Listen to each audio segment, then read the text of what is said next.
Jeff Bezos, who is worth about $205 billion and had a front row seat to the inauguration, is now getting blasted by the White House for what they call a hostile and political act.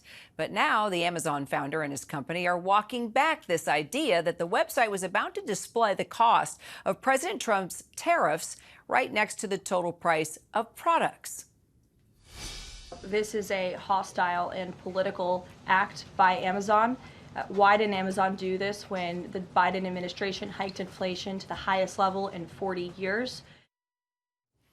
In a statement from Amazon, well, it's downplaying all of this, saying this was never a consideration for the main Amazon website, but only an idea for the ultra-low-cost Amazon Hall store. Business correspondent Alexis Christoforous joins me now. All right, so the White House blasted Amazon, calling it a hostile and political act, as you just heard. What do you make of the company backtracking after the White House gets upset?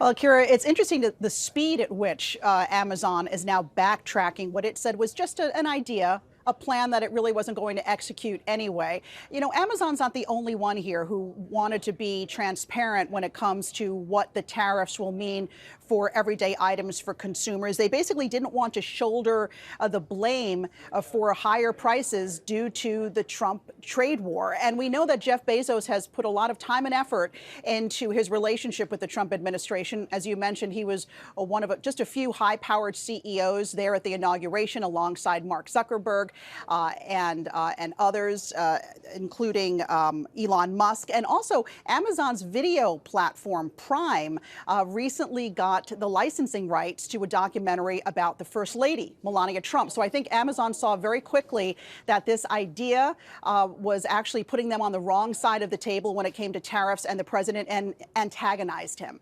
Amazon Hall is a small part of Amazon's total e-commerce business, right? So what impact are consumers going to see over these tariffs come Friday, you think?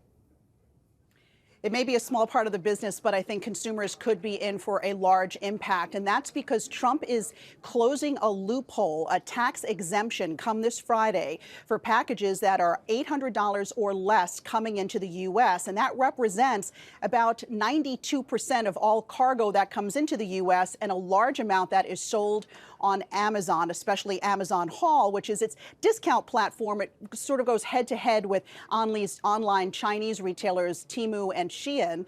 And so those packages are now going to be subject to tariffs and other fees. Consumers could see prices increase immediately. It could also mean that some of these packages will take longer to arrive at your front door. All right, Alexis Christoforous, appreciate you. Thank you.